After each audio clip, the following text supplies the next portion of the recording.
they would want to also get the.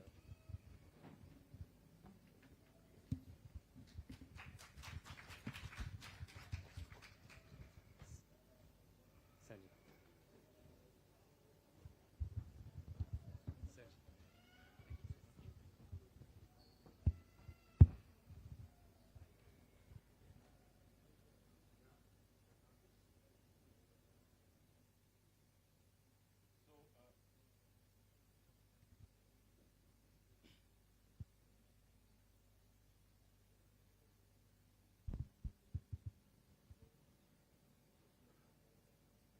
Namaskar, can we start now? How much time do we have for this session? Can anybody enlighten me on this? 45 minutes. So we divide 45 minutes, 22 and a half, or maybe you can take 23, I will take 22. Sure.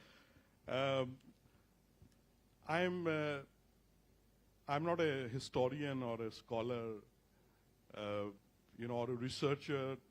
I'm just a filmmaker. And I've been blessed to know the craft of filmmaking. I'm an ex-Marine officer.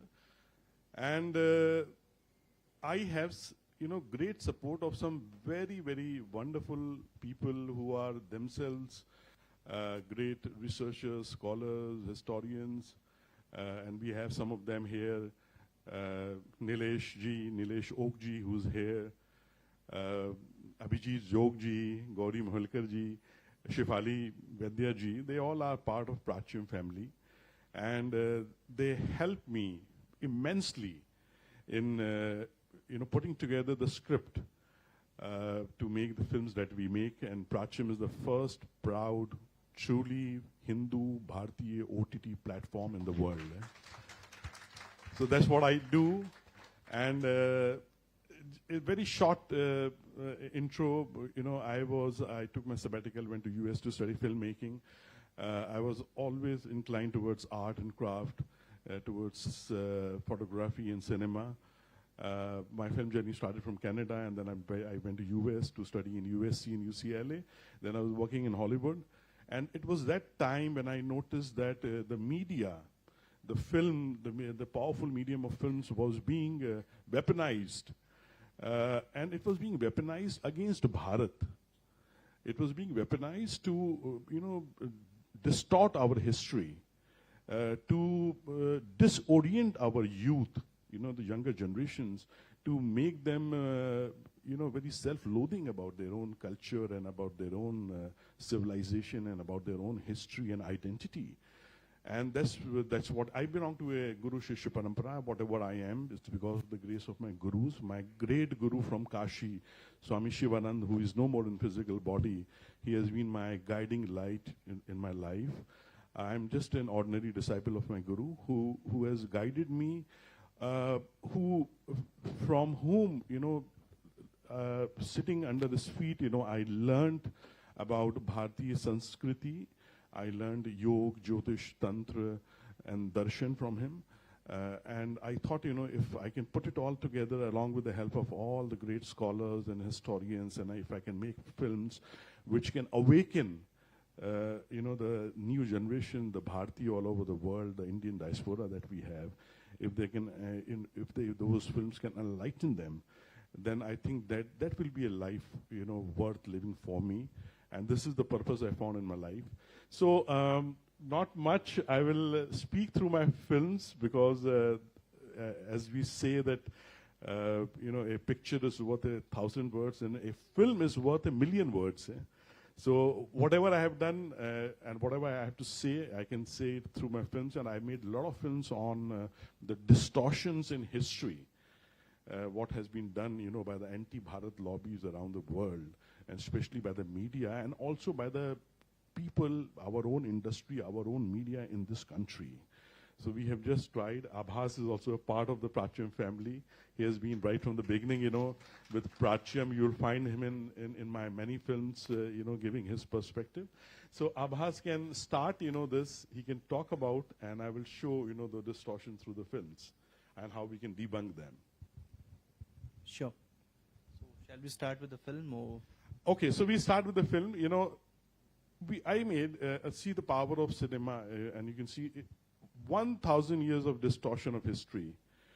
1,000 years in just 2 minutes, how it is expressed, I'll show it, through the first film, What We Became. Can you please play Vigneshwar? Vigneshwar is a true Vigneshwar for me, He gave me a, skip of the heartbeat, when he wasn't here in time. But he finally arrived. The first one, What We Became. So What We Became is a short film that we made in the initial days of Prachyam. That, what we were and what we were made to believe, and see what we have become now. So it is just to awaken, the true sense of identity in ourselves. Is it ready now? Yeah, please play.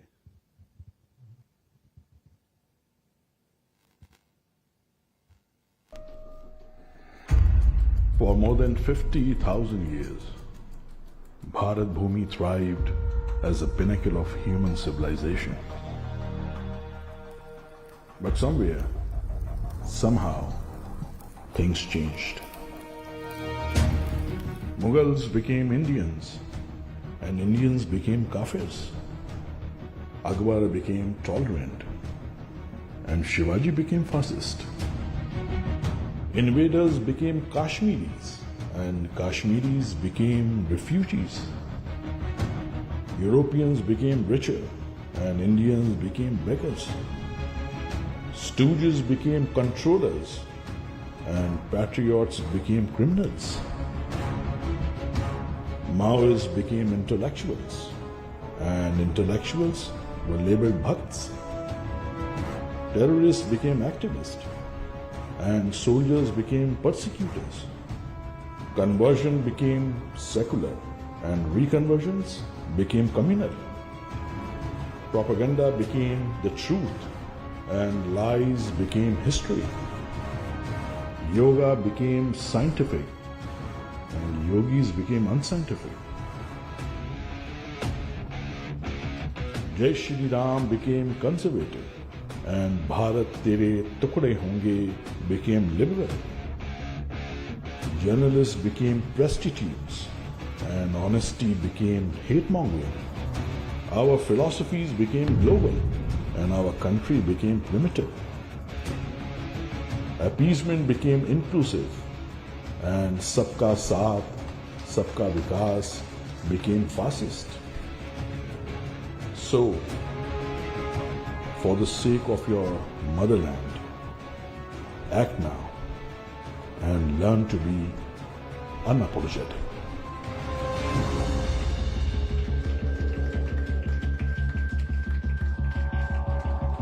As you saw, just in 2 minutes, what we have become, what we were made to become, actually. And this is by the subversion that we went through, and we'll be talking about more as we proceed further in this session. The effect of media and, these distortions of the history by, these leftist historians. Now over to Abhas, please. Thank you, Praveenji.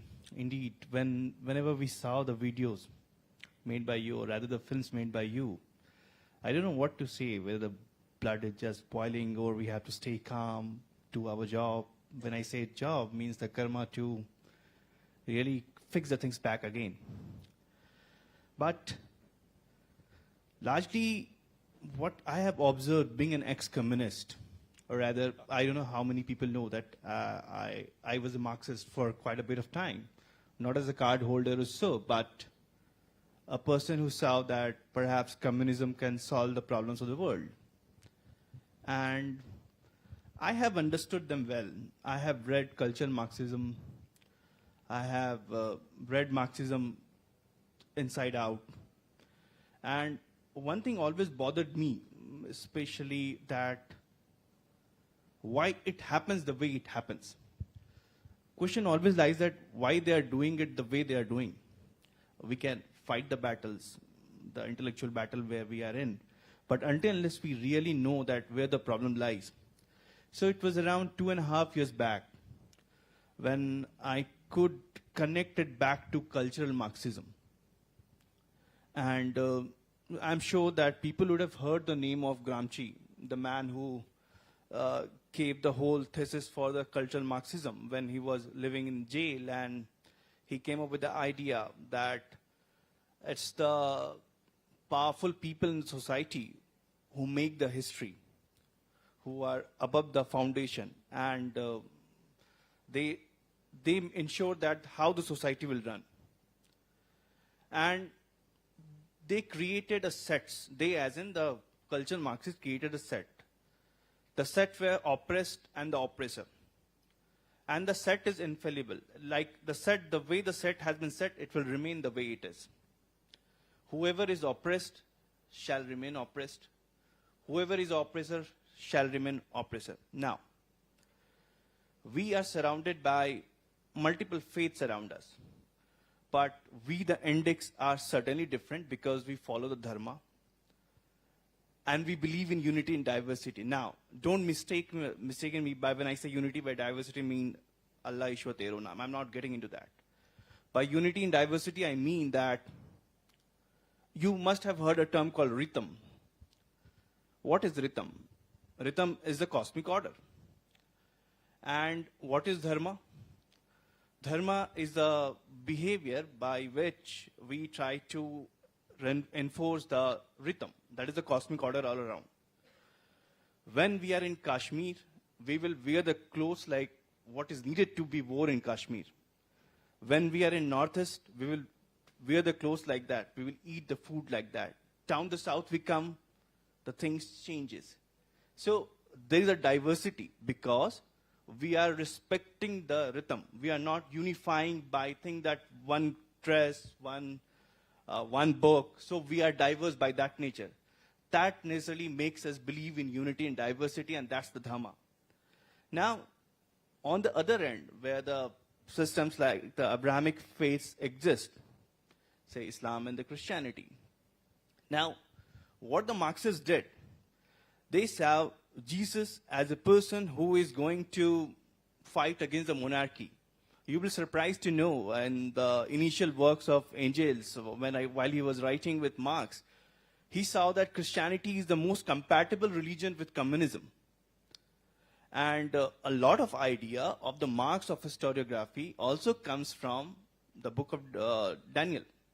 It goes back to the Abrahamic thought that, it's a linear time and someday the thing will get perfect and that's how the things work. And Islam also was later on, during the phase of cultural Marxism, seen as something where when Prophet rose, he fought against the atrocity doer. So he was also one like them, the communist. And the sets were created that the Islam is a global minority because Christianity was a global majority by that period. And that's the period when the Marxists are against the Christianity, but they are to a great large extent very much becoming pro-Islam. And so whatever falls under the set of Islam is set to be preserved. So when you talk about their representative, they call them their representative. Say Akbar, we were talking about Jalaluddin Muhammad, who was given the title of Akbar by himself. I don't know if people know it or not. He himself conferred upon himself, me the Akbar. So he became the great one. As you showed, the Shivaji became the fastest and whatnot, and the story goes on. And if you say something around Aurangzeb also in the time of now, it's a problem because you are pointing the finger against the oppressed. They are the representatives. So you can't do it. So they will create all fantabulous stories, whether the stories around the Kashi, that why Aurangzeb demolished, we know that fantabulous story, that why Aurangzeb did it. The story was propagated. So it happened with Akbar. So it happened with many other kings. So the process will go on and on until and unless we don't get into this trap of this that we are giving a fresh perspective. Rather, we are just giving a true perspective which was hidden for a long. We had R.C. Majumdar, we had Jadu Nasarka, we had the people who had been doing it. It's not something we are doing it new. It's just that those voices were not heard for long. And perhaps the time has come when we need to look at it. And I'll just conclude this part with one poem. It's basically a doha. And have you people heard about Allah Udal? So he lived in a era of 12th century, and he wrote the poems around the Rajput valor. One of the doha is, 12 बरस लो कुकुर जीवे और 13 लो जिए सियार, बरसी 18 छतरी जीवे, आगे जीवे तो धिक्कार. It means that 12 years is what the dog lives, 17 years the jackal or the seer. Kshatriya has to live only 18. If he is living more than that, that means its life is condemnable. That means that they are into the battle. We had been fighting it right from the era of Bappa Raval to so on and on. We fought it. And the battle is on still, but it has taken a different form. Rather, I would say it has taken multiple forms. And so that's where we stand. Beautiful. Very well said. I absolutely agree with you, Abhas, on what you said. Only one thing I would like to add upon is, that we give too much of importance to the Marx and, the communist and these people. But in my understanding, and which would be evident in my films, actually it is, the Islamists who have taken over in the, facade of Marxism. And it is, these Islamist lobbies all along. And even today, if you see, it is they are working, on their agenda of Ghazwa-e-Hind, and which has now come out in the open. So Marxism is definitely a problem in the leftist ecosystem, but actually behind the strings are being controlled, of these people, they are being controlled, by the Islamist. So as we talk about the distortions and debunking it, the best way to debunk a distortion is to come up with the right version of the history. And Prachyam was founded on 3 basic principles. There were 3 basic objectives why we founded Prachyam. The first was, as I said, that there was a lot of distortions in the history. There was a lot of false narrative which was being peddled around by the Islamists, Marxists, leftists, communists, wokeists, you might call whatever names, by the Western lobbies, Western media. So I thought, the first thing that we should do is that we should counter the fake narratives. And the second thing, the second objective was that how to put forth the true narrative of Bharat. Bharat is what, is not what they have defined. We should know what Bharat is. And the third is that we often do, and we are just doing it in Arunachal right now. We just made a film with the Indian Army in Arunachal against the Chinese propaganda. The Chinese have been doing propaganda. First they occupied Tibet, and then they were doing propaganda that Arunachal is theirs. So I'd been talking to the General Saab, and finally we thought that we will come up with a counter-propaganda film. So the third objective is, that the answer to a propaganda is a counter-propaganda. So that film is being inaugurated just day after tomorrow, and I'll be going tomorrow straight to Arunachal from here. So these were the 3 things, on which 3 objectives why Prachyam was founded. And as part of the first initiative to counter the fake narratives, and the second one, how to put forth the true history, the true narrative, Prachyam made a series called The History of Invasions on Bharat, because very few are aware about what our true history is. Very, very few are aware about the Hindu genocide that has happened. Very conservative figures, say that it is around 150 million Hindus were raped, murdered, killed, persecuted in 1,000 years. And we Hindus don't talk about it. Although, if you see in the recent history, in the world history, there is a huge hue and cry about the 6 million Jews being persecuted in the Second World War, about the Holocaust. And, can you guess that how many memorials and museums Jews have made around the world just to keep the memories alive? It's 1,000. In every major city of the world, if you go in any Western country, you'll find, more than one museum or memorial to keep on reminding people of the Holocaust, of the persecution of the Jews in the Second World War. And how many do we have? We don't even have one.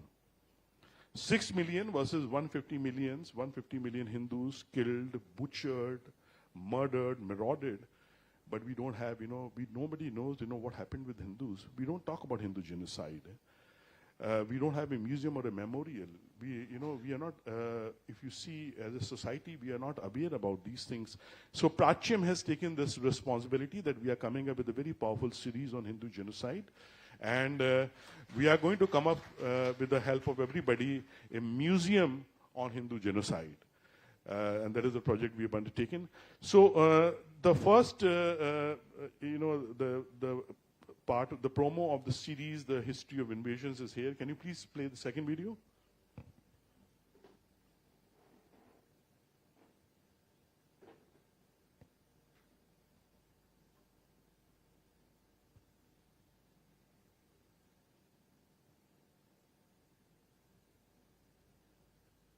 That a Hindu hardliner monk has been elected as chief minister, promoting Hindutva. The overtone is, how come a Hindu... The History of Invasions video.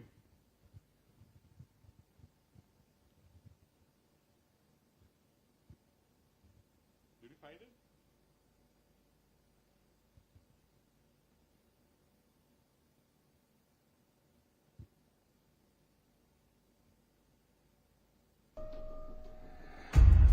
For more than 50,000 years, After this.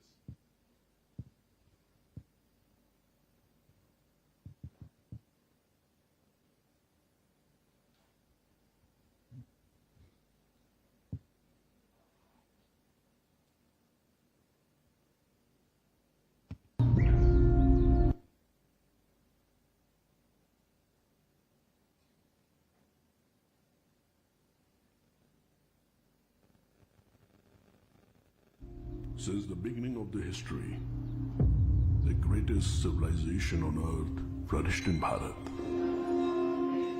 This was the civilization of Hindus, prosperous, blissful, and blessed with the wishes unheard of.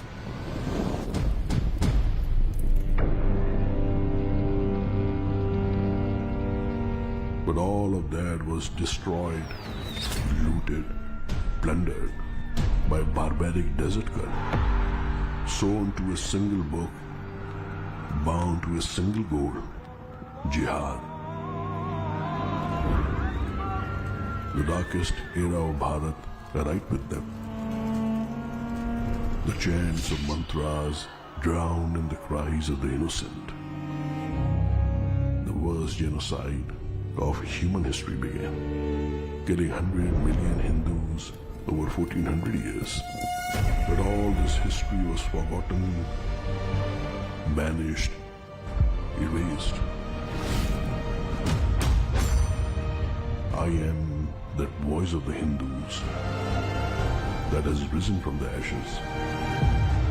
For it is time for these forgotten stories of invasions are told. Watch the history of invasions on Bharat. Only on Prachyam.com. Over to you, Abhas.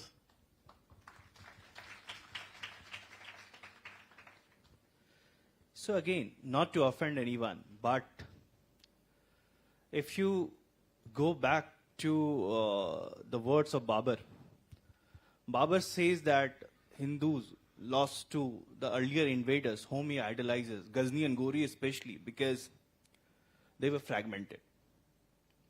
And Babur goes on to talk about all the reasons that why we were losing the battle. Right now it can be a matter of debate among the people, but that's how invaders have seen us as.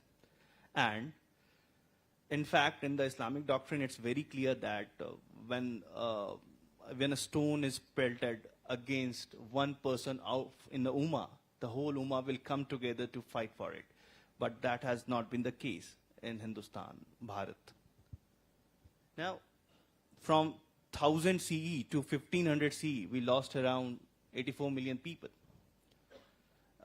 When I say lost, it not necessarily means that everyone were butchered or killed, but some were taken as a sex slave, many were killed, Many were abducted as slaves, and it went on and on. And that's why perhaps Will Durant said that the Islamic invasion was one of the bloodiest in the history. But we have the naysayers in the time of now, but we must not give much heed to them because it's inconsequential. What we really need to now go back to is the primary sources. Get them onto the table. Start talking about it. I have told it quite often in many other talks too, but I will like to repeat it again that I'm sure that you would have gone to see the Taj Mahal. You would have, perhaps it was always in the cards of the people, at least in childhood, that agar Delhi gaye hain, if you have been to Delhi, Agra jana hai, and then you have that customary picture in front of the Taj Mahal, and it always sold to us as the symbol of love. But any of you know the gory story behind it? Can anyone tell that what is the gory past of the Taj Mahal? Anyone? That's a lie. That's what. They sold a story which was not there, but there was something more barbaric than it. You find no source to substantiate that the hands were chopped. Nothing like that ever happened. But the story goes like this, that in 1630s, early 1630s, 1630 and 31, Gujarat, Malwa, and the Deccan faced worst of the famine. And that famine led to death of around 7.4 million people. How many were died during the famine created by Churchill? It was around 3.4 million. Almost half of this number. And the population is relatively lower back then in 1630-31. And these 7.4 million people died in the famine created by whom? Shah Jahan. Yes, the famine was created by Shah Jahan. Story goes like this, that the governors of the Timurid Empire, which is not Mughal, they are not Mughals, they are Timurids, they have revolted against Shah Jahan. To teach them a lesson, Shah Jahan decides to send out his troops. And because these were the reasons, especially Malwa gave them 53% revenue. In Surat, they got 42% revenue and in terms of the tax. So the idea was that if it does not belong to me, why shall it be with my governors? The soldiers went, they destroyed the crops. They burned down the crops, and the rain did not happen. The concept of the surplus crop also did not help. And the famine came, which was the ugliest, and which in Peter Mundi words comes out as, Peter Mundi says that people are eating from the excreta of the dead. Situation was even more horrible. People are selling out their children as a slave so that they can at least live. The bargain is happening between the goat meat and the dog meat. Dog is haram in Islam, but still, even they were. So that was the condition of the people. And what happens? 31, 32, the wife of Shah Jahan dies while giving birth to the 14th child in the 19 years of marriage. So was it a love? It's a point of question. Now, whatever it may be, but a structure was commissioned. I use the term commissioned deliberately because I don't know whether it was temple or not.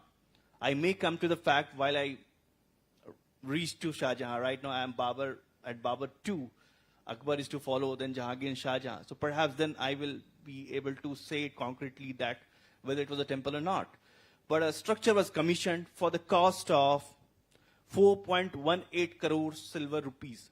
Silver rupia, as in the Shahrukhi, the silver what they called. So imagine 4.18 crore has been spent to commission a structure while people are dying in famine. And how much money Shah Jahan let out for the famine relief? It was 1 lakh. And there are even more accounts. If people pick from my book in the introduction, I've given detail that how Shah Jahan was spending in that period. So it's one of the softest of the example of the massacres, what these people did. But if we can call Churchill the genocide maker, why the hell we don't call Shah Jahan the genocide maker too? He's the genocide doer. Taj Mahal is not a symbol of love. Though it's Indian because it was built by Indians. It's my art because they did not know how to build it. And I've proven it also, that it was certainly very Indian art in nature. And so the blood of the Indians were lost.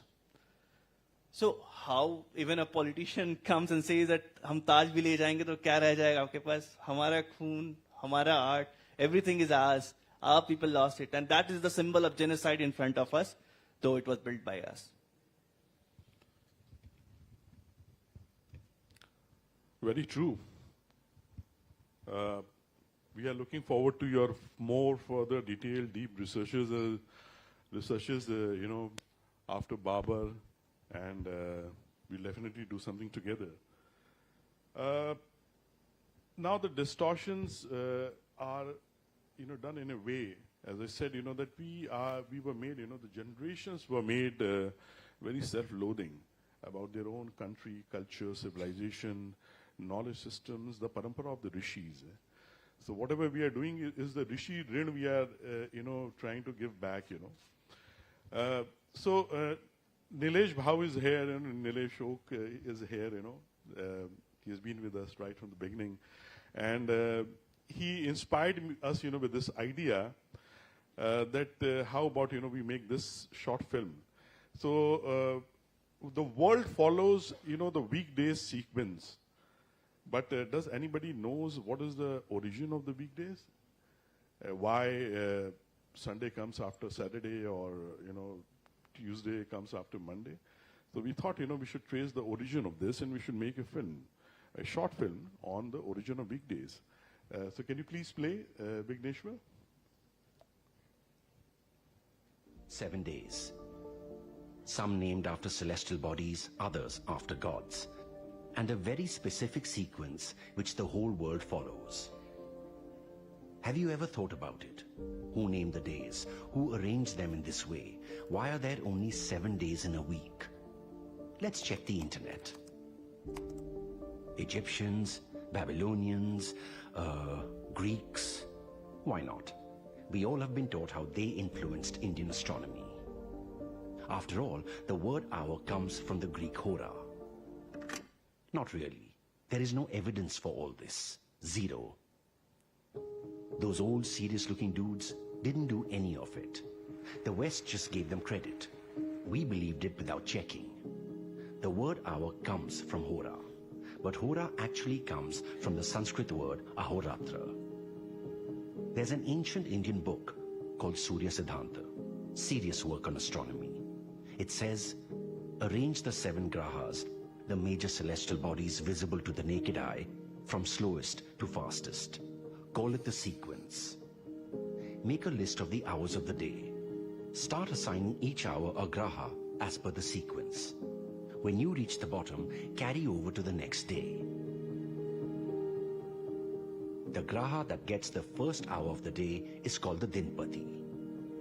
The deity of that graha then also becomes the deity of that day. This is how the days get their Vedic names. And notice the sequence? That's the secret of the sequence of weekdays. And the whole world follows it. But why is Mangalvar called Tuesday and not Mars Day? You see, Vedic days were named after Vedic deities. When out of India migrations happened, the days went too and got dubbed after the corresponding local deities. Greeks, Romans, Germanic tribes, Anglo-Saxons, and finally the English names were born. 1,000 years later, the Britishers taught it back to us. But Indian astronomy usually divides the day into 30 muhurtas. Where do the 24 hours come from? See, that's what the Greeks gave. Nope. Srimad Bhagavatam talks of ancient times when the days were divided into 24 parts, not 30. That's where the word hora gets called as the 24th part of a day, the hour. It's not just Surya Siddhanta or Bhagavatam. Aryabhatiya also talks of the same logic for naming and arranging the weekdays. It seems the Central Board of Secular Education was way too busy in teaching us Greek achievements that it glossed over such mammoth contributions of Vedic Bharat. Let it no longer be lost in narrative wars or remain unacknowledged. the world's days, their names, and their arrangement, it's all given by Bharat. Our Bharat.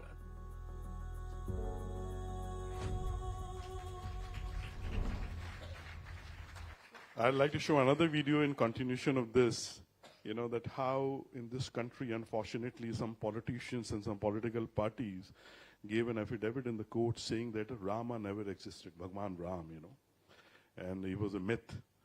So we made a film, short film, you know, called Let Us Explore That, Who is a Myth? And we made a film, short film called Rama's Birth Certificate. Can you please play that? Tendency to linger on. They are highly unscientific and believe in hearsay. The epitome of this weakness is their craze for Ramayana. There's no video. Can you please play again? European scholars and eminent historians have questioned the veracity. Indians have a tendency to linger on. They are highly unscientific and believe in hearsay.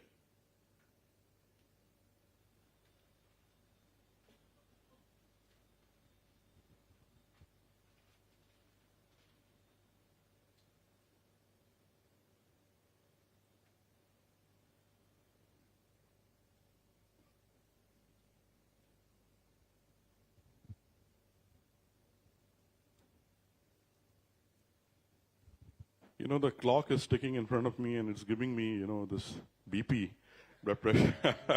They are highly unscientific and believe in hearsay. The epitome of this weakness is their craze for Ramayana. European scholars and eminent historians have questioned the veracity of Ram. Politicians have even filed affidavits denying his existence. What we, the thesis, could never get is that Ram is just a fictitious figure. He never existed. Know who existed? Christ. His birth, such a historical milestone, that even today we measure our years against it. Matthew, Mark, Luke, and John, 4 good people have vouched for the veracity of Christ. Now that is true history. Not some sketchy fantasy written by an Indian hermit, but a grand Western story. But since we are all revivalists anyway, let's dig deeper. Maharishi Valmiki tells us that on the noon of the 9th day in the month of Chaitra, the star Punarvasu was in the ascendant. Many visible planets were exalted. That's when Ram was born. Matthew, Mark, Luke, or John didn't know the year, the season, the month, or even the day when Christ was born. Matthew does add that at the time of birth, there was a bright star in the eastern sky. So specific, right? Ram was born to Kaushalya in a palace in Ayodhya. Myth. Christ was born to a virgin Mary, maybe in a cave or a manger, somewhere near or in Bethlehem. History. Ram's father, Emperor Dashrath, was the son of Aj, who ruled Ayodhya for a long time. Valmiki gives us a list of his ancestors from the Ikshvaku dynasty of kings, a genealogy corroborated by other ancient books. Christ, on the other hand, has not one, but 2 very different genealogies. Matthew gives 41 generations from Abraham to Jesus. Luke gives 59 generations from God to Jesus. But hey, wait a second. Why was someone maintaining the genealogy of a carpenter? We all know how Ram looked like. Tall, dark, and handsome. Jesus, on the other hand, is all over the place. White, olive, brown, husky, even black. More than 500 verifiable observations have been researched by Nilesh O, pointing to Ram being born on Chaitra Shuddha Navami or 29th November 12,240 BCE. 500 data points agreeing to a single date. By the way, Matthew and Luke don't even agree on who Christ's father was. Joseph, the son of Jacob, or Joseph, the son of Heli. With such consistent information, even the Gram Panchayat of Bethlehem would not issue a birth certificate to Christ. But hey, who cares? Jesus is solid history. It is Sri Ram who is a myth. Okay, children?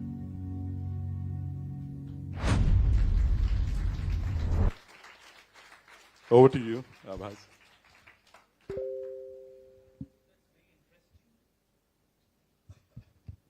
That, in fact, when you pick the patriarchal figures of any of the religion, you will hardly find evidence for them. And when I say all, it's not just Jesus, it goes everywhere. Like the circular referencing, Quran refers to Muhammad, Muhammad refers to Quran, and so on and on, it goes on.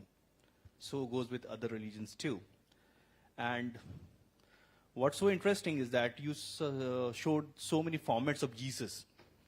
But there was a Nordic Aryan Jesus too of Hitler. Hitler also had an imagination of Jesus, that how he would look like, and he was a pure Aryan man, as they perceived Aryan to be like. And we are, when you pick up the textbooks, say, in fact, if the textbook is 20 years old, 30 years old, 40, 50, the history also goes back. Like the history of Islam will become a part of it, where Prophet Muhammad was born in this and this date.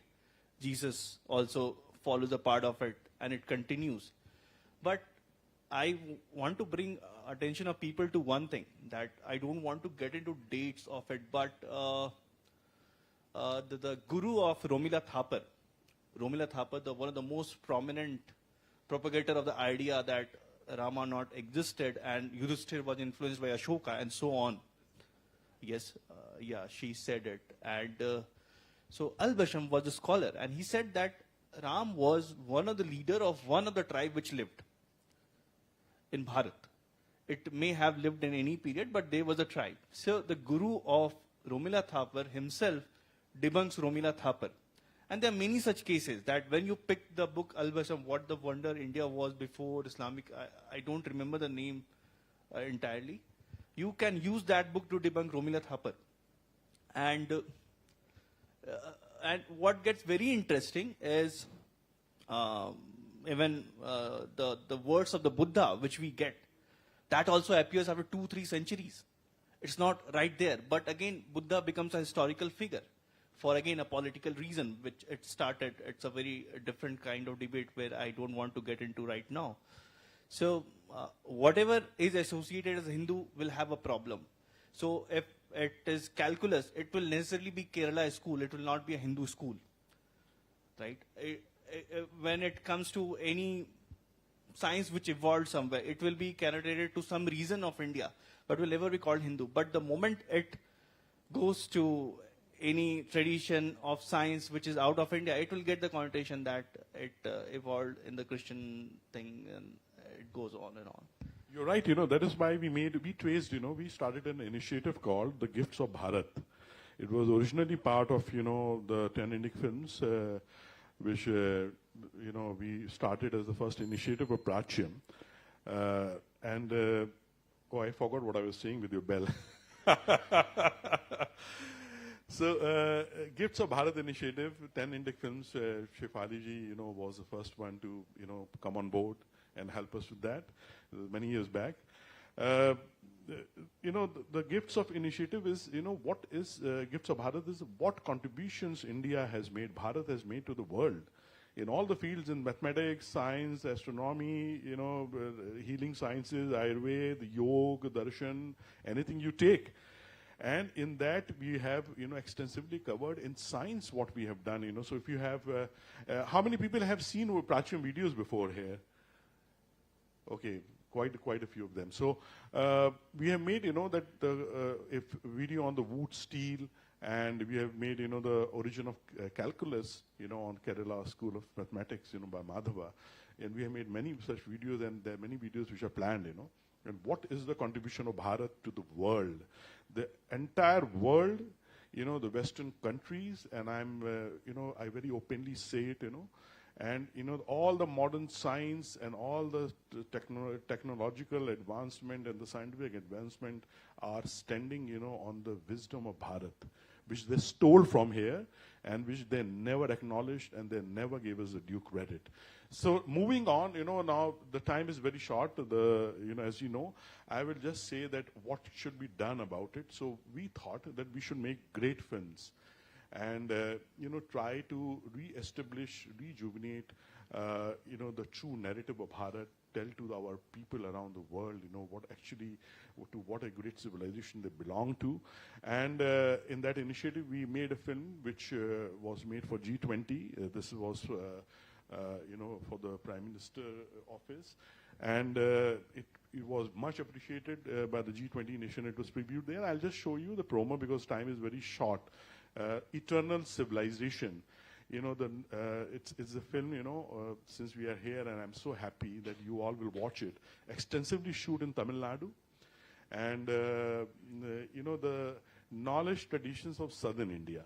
It's on that, I'll just show you the promo. You can always go, please, be part of the Prachyam fraternity, Prachyam family, support us, just at least watch the videos, what we are making, go to YouTube channel, go to, the OTT, watch it. So, Eternal Civilization promo.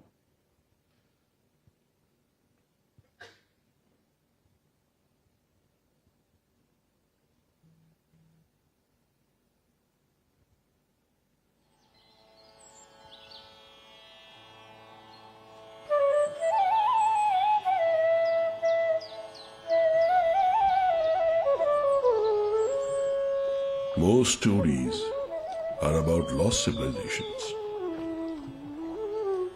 This is about a living one.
Thank you so much.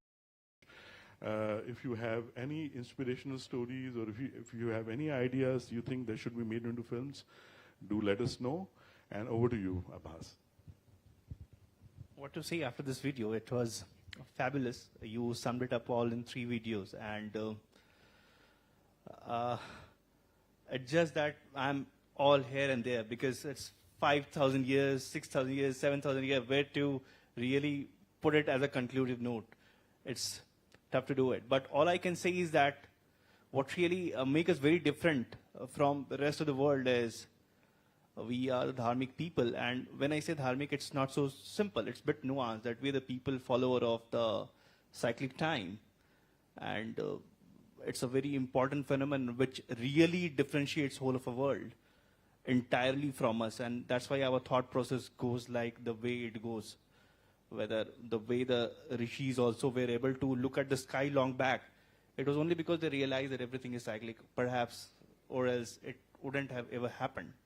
So we have this unique privilege and we must endure it, we must retain it, and it would only happen if we go back, because while we drive, we need to look as much as rear as we look in the front. We have to do both, and maybe that we can end up with this. So Great. And this cyclic time is going to bring us back again. We'll meet again, next year. And I wish all the best to, the wonderful organizers of Western Ghats Lit Fest. You all are doing a great work. And it's such a pleasure for me to be here to share, just whatever we have done in the last few years to share with you. Thank you so much. Thank you. Thank you so very much, sir. Please be on stage. It is such a marvelous session after all. We all enjoyed it so thoroughly. Thank you very much for putting this together.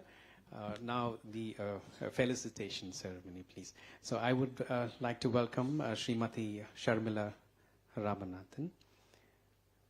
And she would, facilitate Sri Abbas. And I would also request Sri Ashwin Balasubramaniam to be on stage. So you may please honor Captain Praveen Chaturvedi.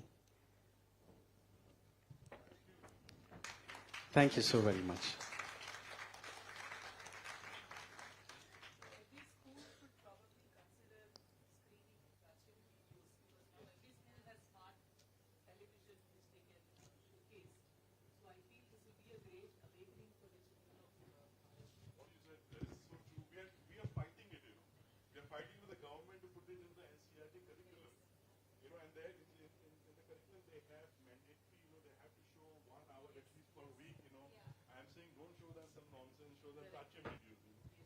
We are fighting for that, We are fighting, we are fighting for that. We, along with the IKS, with Murthy ji, me, Murthy ji, we all are fighting.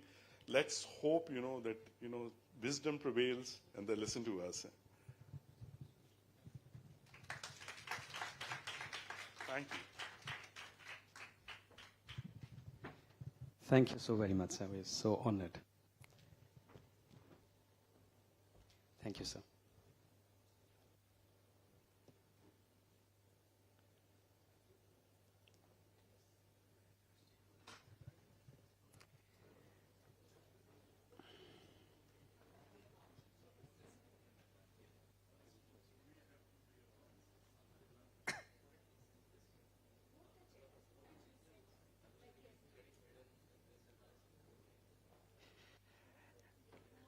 Ladies and gentlemen, boys and girls, now let's move on to another interesting session. India's New Right by Sri Abhijit Majumdar, author, journalist of high repute. And we have Srimati Shefali Vaidya, director, the Veranda Club.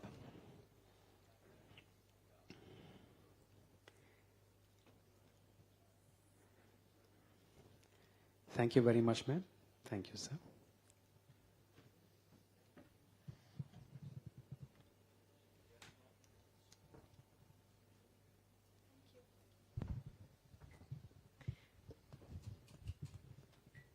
Can you give me the book in that bag? Yeah.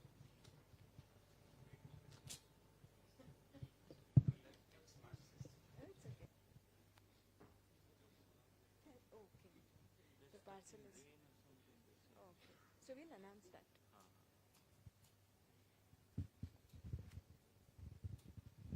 Okay.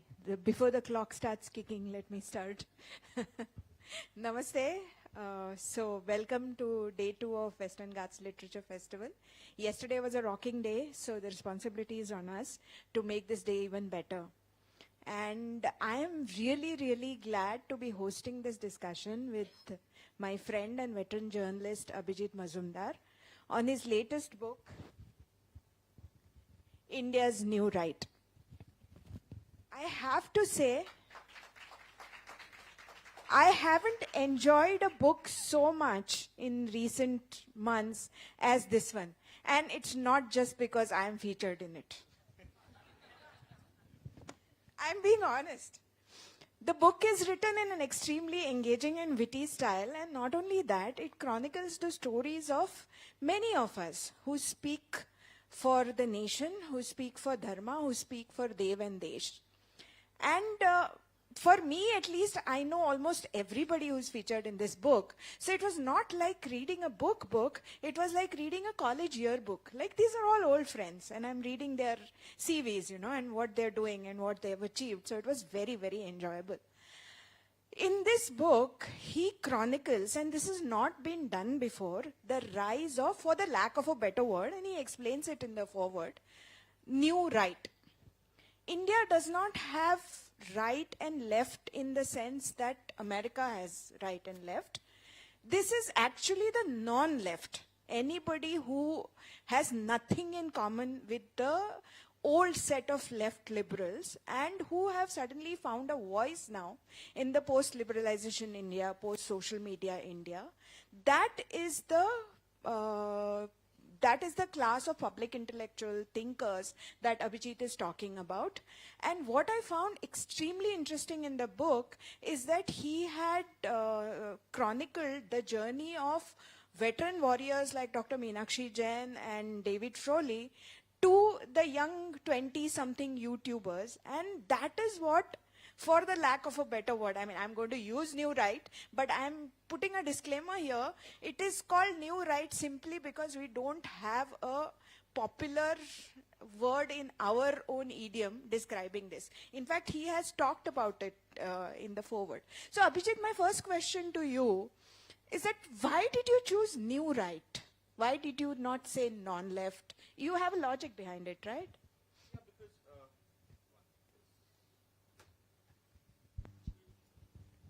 hello. Yeah. So you shouldn't define something by what it is not.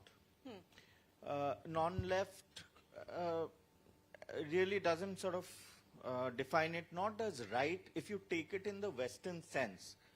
But who said that West has a monopoly over right, left, south, east, west? It doesn't. We can define our right in our way. Just as a particular faith doesn't have monopoly over the color green. True. Very true. It is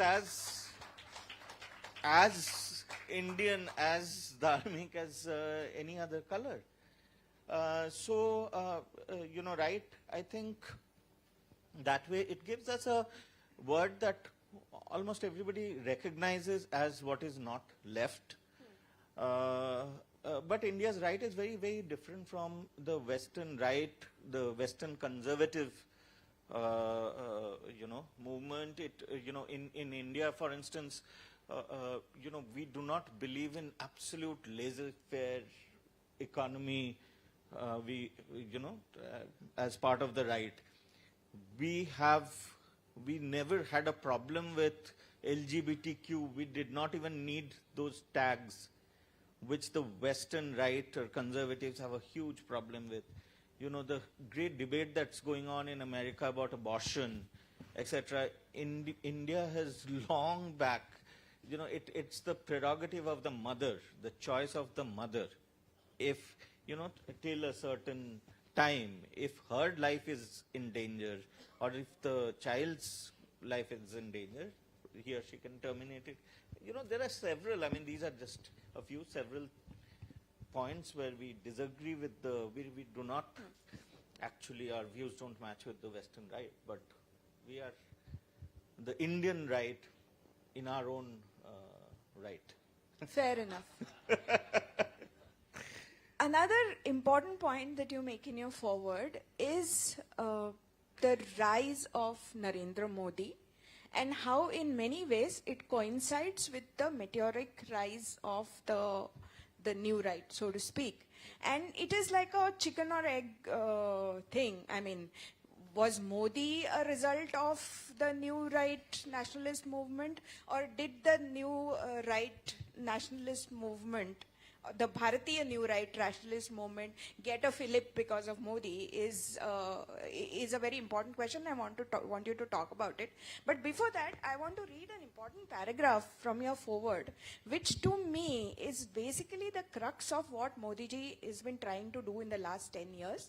You say that Modi ji steers his actions along the path of Sri Aurobindo and Swami Vivekananda, who believed that Atma Vismriti or self-amnesia leads to Atma Ninda or self-abuse, Atma Hinata or low self-esteem, and destroys Atma Vishwas or self-confidence, which we have all seen in the last 70 years.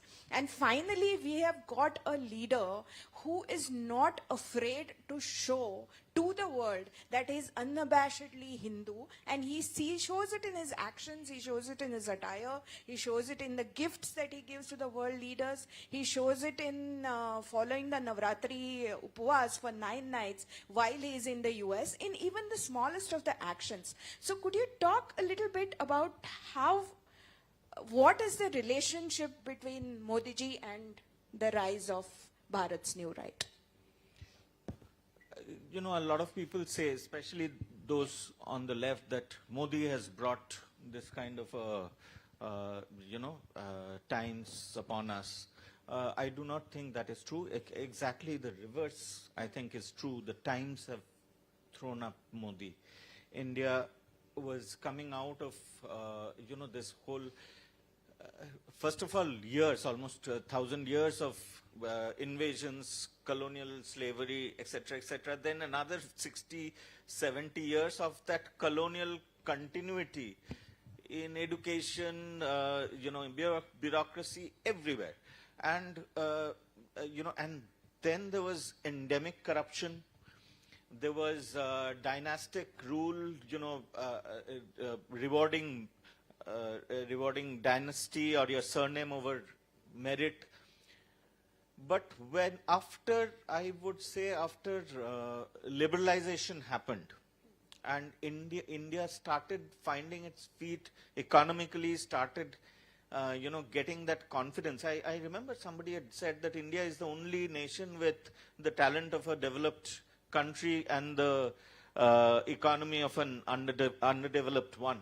But when the economy started sort of finding its feet, people started doing well. Of course, we have tremendous talent.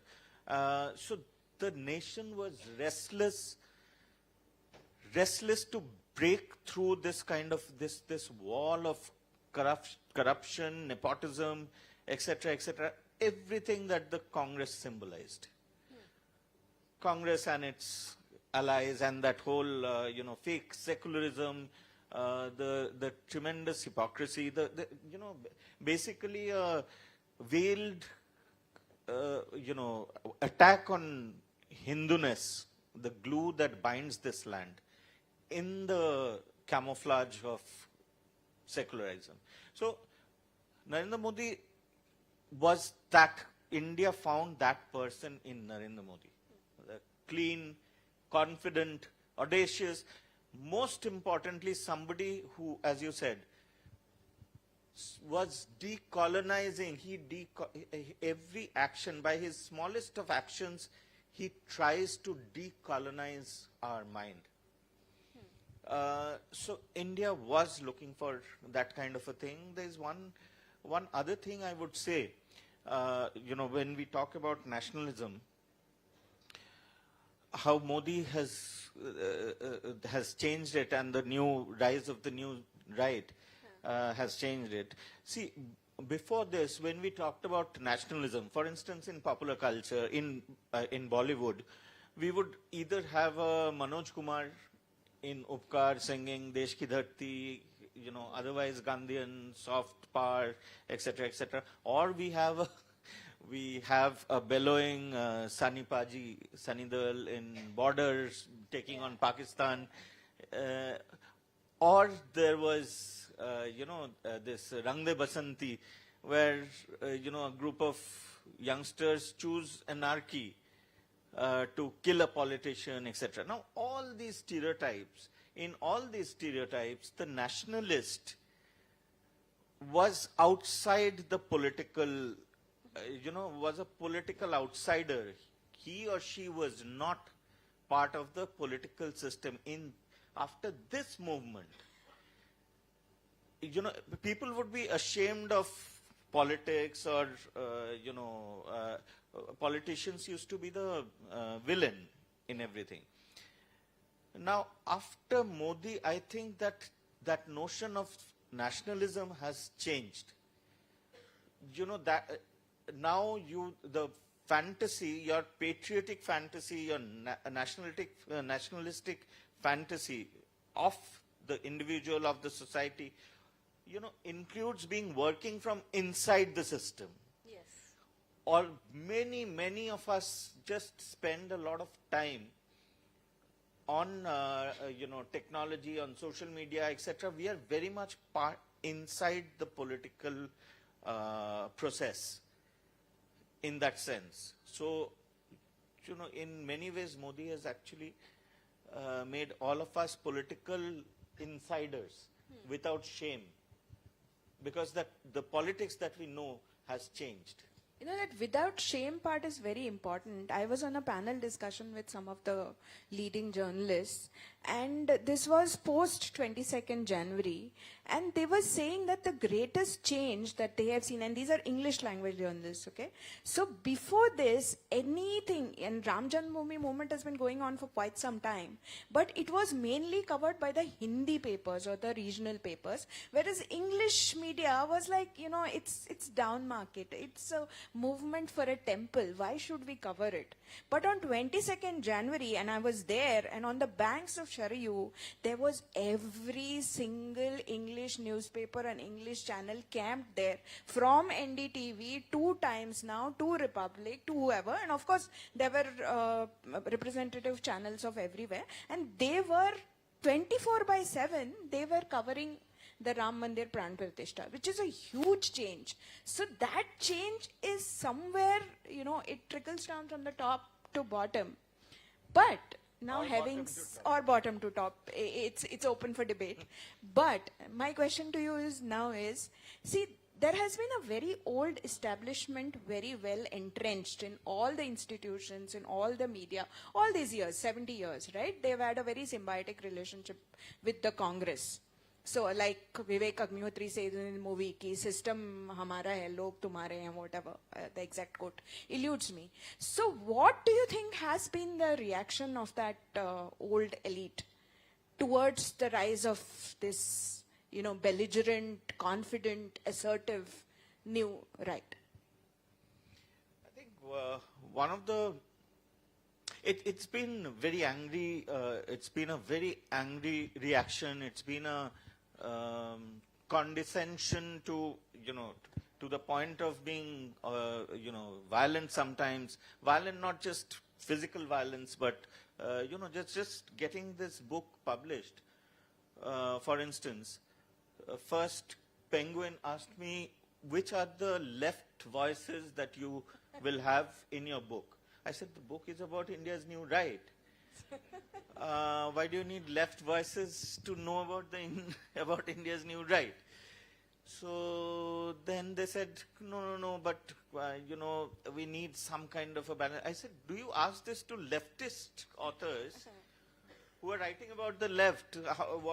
Which right voices do you have in your book? So they had no answer to that, but they didn't publish it.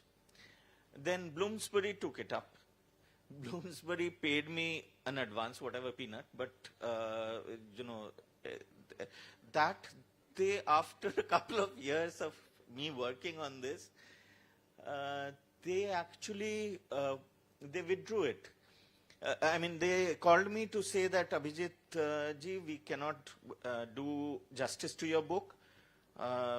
We are sorry. They didn't even ask for the advance.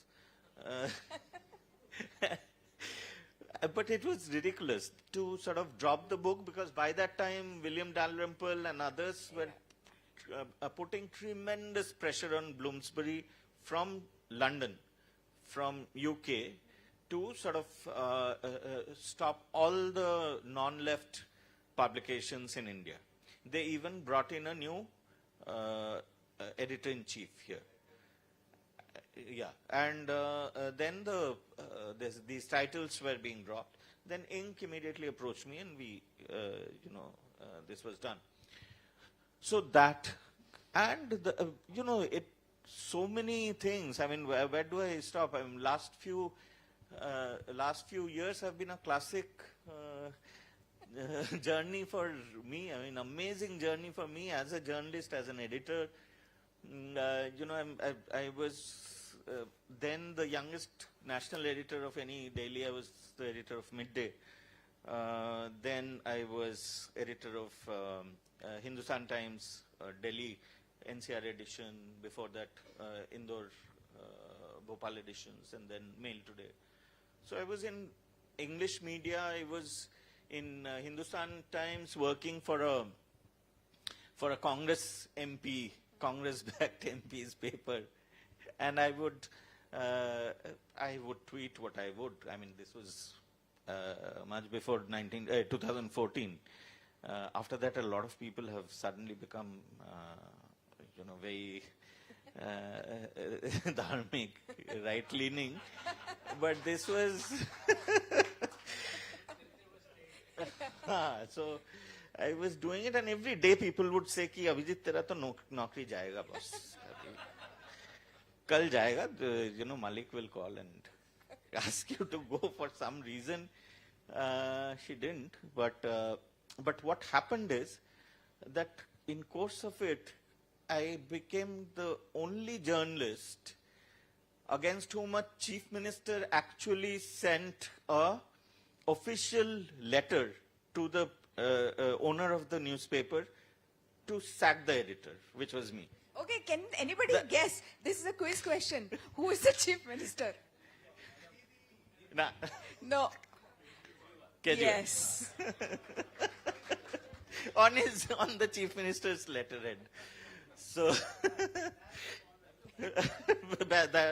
one of the first ones. Arun Puri came and showed it to me. What do you keep tweeting or writing? Abhijit, this is a nuisance. I said, yeah, AP, I mean, it's okay, let's handle this. So then, of course, Congress out of the blue, completely innocuous article sent me somebody woke up in Congress and they sent me a legal notice for that piece, which, I mean, Congresses themselves could not find an offending para in that. I just said that Rahul is not is an outsider in this, Indian scheme of things. He doesn't understand India. He sees it from a very different perspective. So that there was a legal this thing. Then one day I get up in the morning and there's a call from CNN News 18, of which I'm a consulting editor, apart from my own startup. So there was a call, and this guy said that, Abhijit, there are four cops from Chennai waiting, looking for you in the office, in the Noida office, headquarters. I said, why? He said, no, they've come to arrest you, I think. So, please be careful. Then I sort of spoke to Sai Deepak. Sai said, Dada, I'm sending you a lawyer's number. He's good. Just speak to him and please don't be at home. So I checked into a hotel in Noida. Just got out of my house with a bag and checked into a hotel some 2-3 kilometers away. And by then, just imagine the state of things in India that, I think from the PMO, Yogiji's cops, police came to know about it, and they actually post, so that I'm not sort of, unceremoniously, without being told, taken away. There were two Havaldas posted under that hotel. I mean, in front of the hotel. I said, what is this? In the same nation, a set of cops have come to arrest me. Set of cops are tracking me. Another set of cops are tracking that set of cops. What is this cat and mouse we have reduced? So this is what happens. So that, this thing, then, of course, I think last month when this doctor's thing was at its peak, agitation in Bengal, suddenly I can't make any calls from my phone, nor receive any calls. Number has been blocked. So then I called Airtel. Airtel said, and I also recorded the call. Airtel said, sir, this phone has been blocked because there was a complaint from Kolkata police that there's some fraud activity going on in this thing. I said, fraud activity? What do you mean? How can you block a citizen's number without even telling him? He said, no, sir, there are provisions in whatever. So then next day, I was functioning without a phone, mobile, which is just unthinkable now. So the next day, I called up telecom minister, texted him. He said, okay, we are looking into it, Abhijit. Then they said, no, there is a provision, so this might take some time, etc. But by then, media had started making a lot of noise. In Bengal, YouTubers were putting out this story with my recording, my chat with Airtel, and saying, what is this? I mean, Bengal, there are some really, really brave bloggers. I mean, they do it at the risk of their life and limb. They could just be, including a couple of Muslim bloggers who are, tremendously resisting Mamata in this thing. One in Arambagh, I'm forgetting the name. Anyway, so all this pressure, suddenly Airtel sends me a message that we are happy to restore your connection, your line and whatever.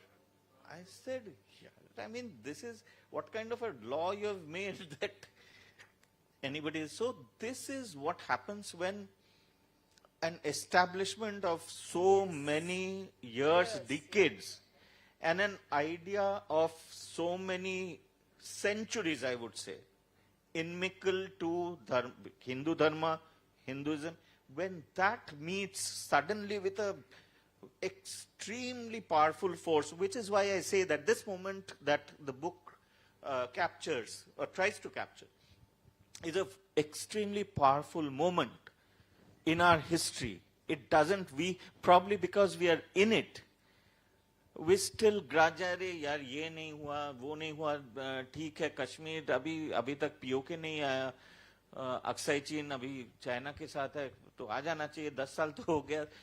So all these things we may say, but the point is that 10 years, there has been extraordinary change. Yeah, the Overton window has definitely shifted. Completely Majorly. shifted. Yes. So that's... So you know something, we are all battle-scarred veterans. I mean, you've heard his travails. So I'll just share a quick anecdote. I used to write a satire called Zinat Se Swapna in Marathi. And this was about Aurangzeb, the last days of Aurangzeb. It was not about Aurangzeb. It was about a politician in Maharashtra. You can guess which politician. So this series was very popular suddenly, and it started getting quoted everywhere. And I started getting threats from the followers of the said politician. So they said, you will go to jail, we'll break your bones, we'll break your legs. And somebody called me also and said, aapki khit ki chitle kar denge, aapko jail mein dal denge. I said, but on what charges? I am writing on Aurangzeb. You know, the emperor last Mughal emperor who died in Nagar in whatever, last days of the 17th century. So they said, who are you fooling? You think we are stupid? We don't know who Aurangzeb is? And they actually said that. So I didn't know whether to laugh or cry. I said, in that case, you do one thing. You please file a FIR. And in that FIR, you mention that this is Aurangzeb and he is getting insulted. So that is why we want to file an FIR. Anyway, baad mein to it didn't happen. But the fact I'm telling you is that the left, tries to give out the image that they're very tolerant, they're very understanding of the opposing voices. But let me tell you, the tolerant leftist is like Santa Claus or Superman. It doesn't exist. No, it doesn't exist.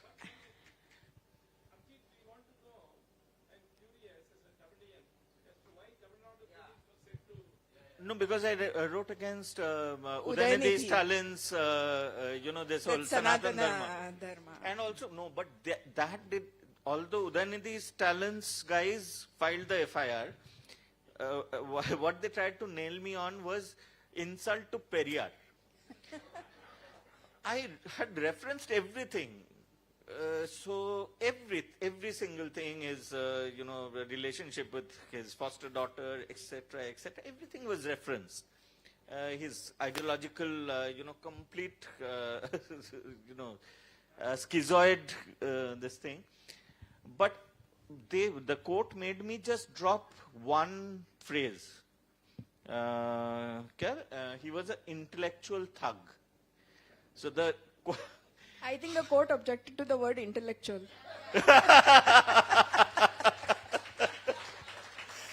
So, good one.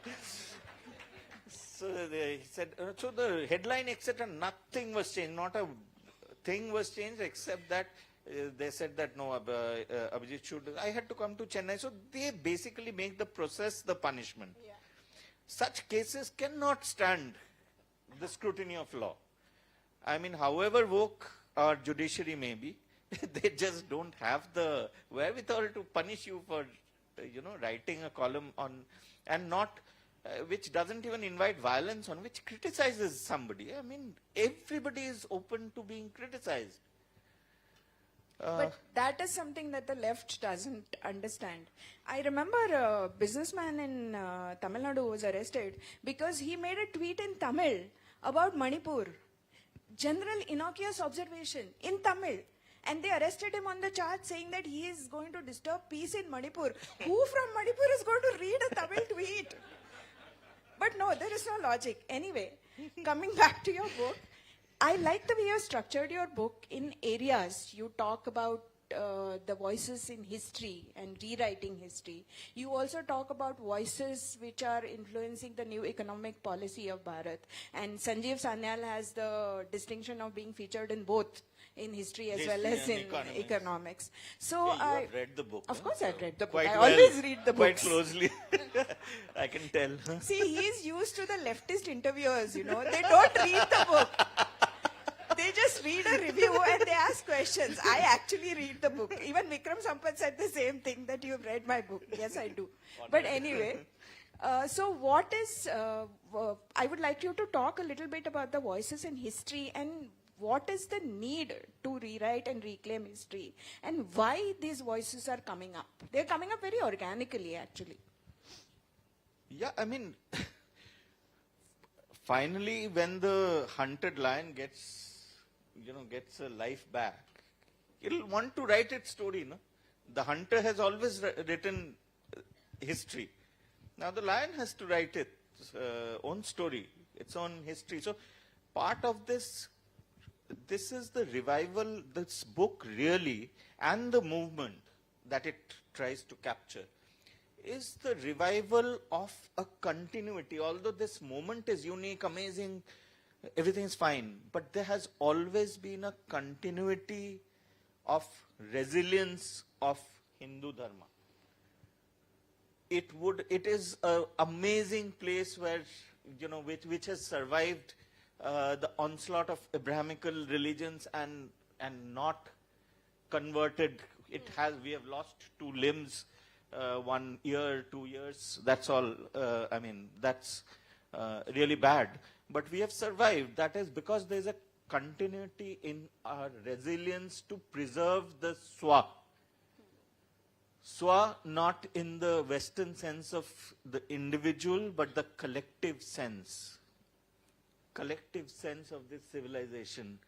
Swadharma, Swasiksha. Everything that that belongs to us, and people have gone to we are actually not even sacrificing anything major. If you look at how millions of Indians have been slaughtered, millions of Indians have been slaughtered to preserve the swa. They would not convert. Why were they killed? If they were willingly converting, why would 150 million or something people 86 million people, why would they be killed? And they're still being killed. But they didn't they preserved the swa, which is why it is very important to write our own story, our own way. And in a way, this is the chloroform is much stronger now, because earlier invaders would come show you the sword and kill you. Now the sword is not just physical, it's in the invisible, in, decades of terrible education, the most weaponized education, against one nation is, it started with the 1835 English Education Act. Macaulay's, I mean, what a remarkable piece of evil genius that was. Remarkable that it's like the dead men firing missiles of Soviet Union that made these missiles, where even if the entire population is dead, missiles would still keep flying towards the US. Right?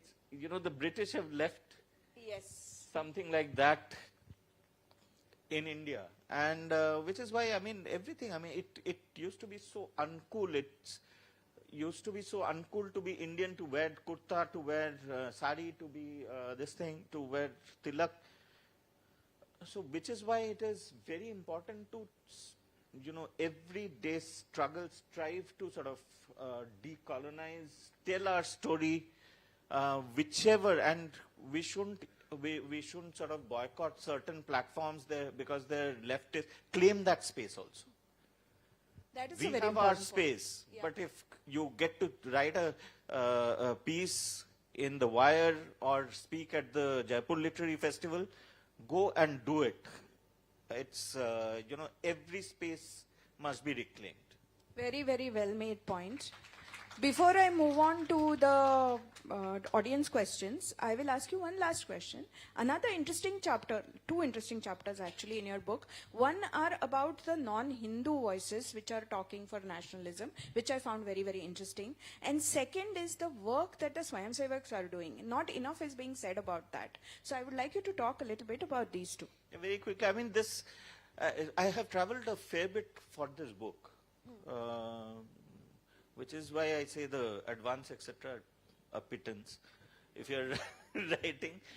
Because, for instance, I traveled to Northeast, and the work that is going on, that, for instance, Vanvasi Kalyan Ashram is doing in Manipur, Meghalaya, or Sangh by itself, quietly in the remotest of villages, where people have, the entire church has sort of come back to the indigenous fold. They have, what is the reward? Nobody is even going to sort of give them a certificate or call them and say, wonderful work, boss. It's just their work. I mean, in Rajasthan, in Kerala, in Bengal, the young boys and girls, the kind of courage with which they work in absolute jihadi hotspots. It's amazing.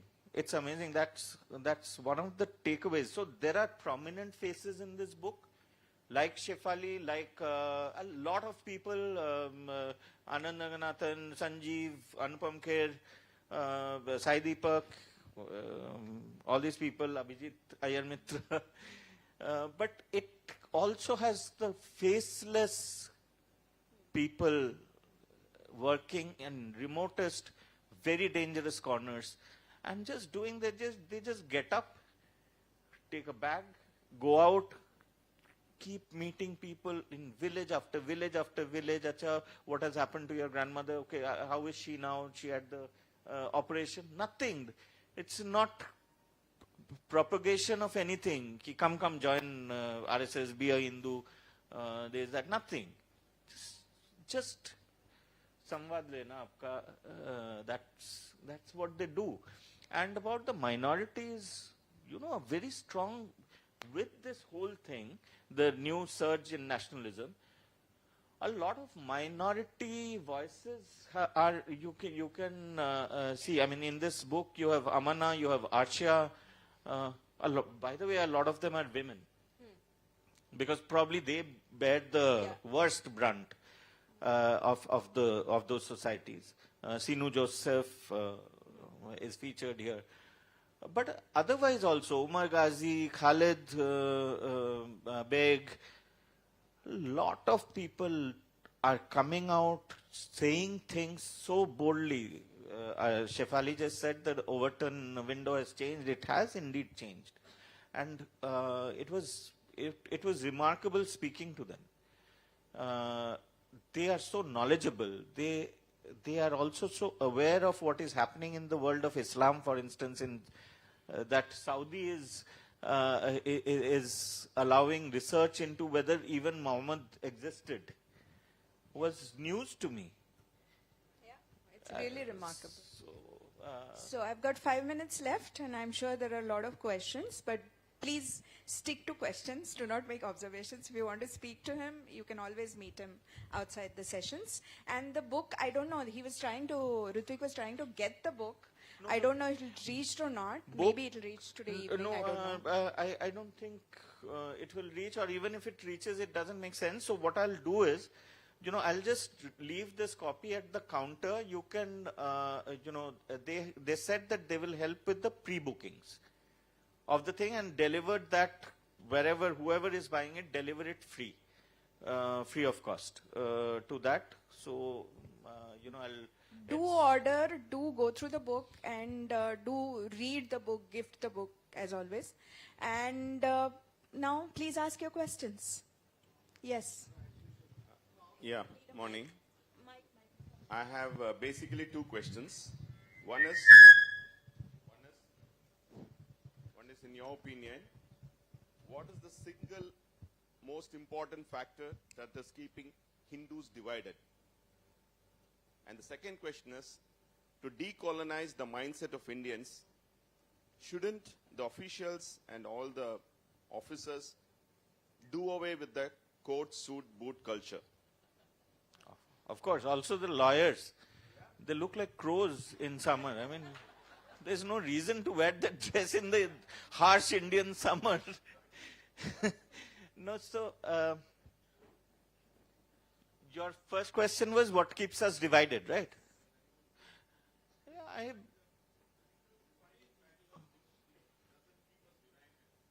Yeah, I think one of the reasons is that we have been numbed to believe that we don't have enemies outside.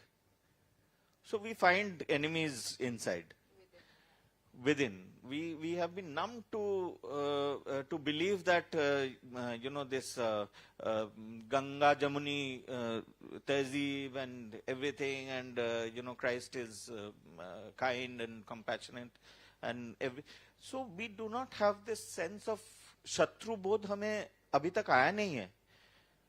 In spite of losing Pakistan, Bangladesh, Afghanistan, everything, we still have been so badly brainwashed that we do not realize what we are like that frog in hot water, where the temperature of the water is rising, but the frog doesn't realize. Even as we speak, large parts of our demography are in serious danger. We do not realize that. That is one. Also, I think we need somebody like, it's the whole unity of Bharat is coded in the name Bharat and the story of Bharat. Bharat was a clan some 5,000, 6,000 years ago, which had a war of 10 kings across this thing. Yeah. They lived on the banks of Saraswati. This tribe, they had this war. They defeated all the 10 tribes. Then they defeated one more on the east, on the banks of Yamuna. But what happened next was amazing, remarkable, because the Bharat tribe then called all those defeated tribes, and instead of imposing their religion, their beliefs, their ways of life, said, why don't you contribute to a common pool, which then became the basis of Vedas, your gods, your rituals, your ways of life. So this is something this is what Bharat is. I think thousands of years ago, people, that Bharat clan had the wisdom to realize that what Yogi ji is saying now, batenge to katenge. So that, that is something, it's quoted in the name itself. We just have to remember that. I'll take a last question from. Okay. If, in theory, if a left libtard government was to come in 2029, do you think this new right will get suppressed in the way you were intimidated, or do you think it's got a life of its own now? It's got a life of its own. I think a lot of it is irreversible. And I am 100% certain that the mistakes that that government or that political disposition will actually make the movement stronger. That will make us stronger. They will, and they're bound to make mistakes just to be different from their enemy.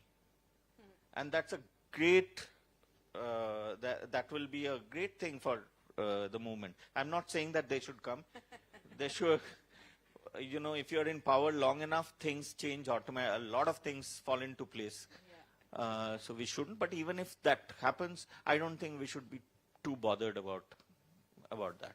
Well, thank you, Abhijit. This was a very, very interesting discussion. And thank you, audience. You've been great as always. Thank you so very much. Sir, please be on stage. I would like to call upon Srimati Revati Prasad to please felicitate Sri Abhijit Mujumdar.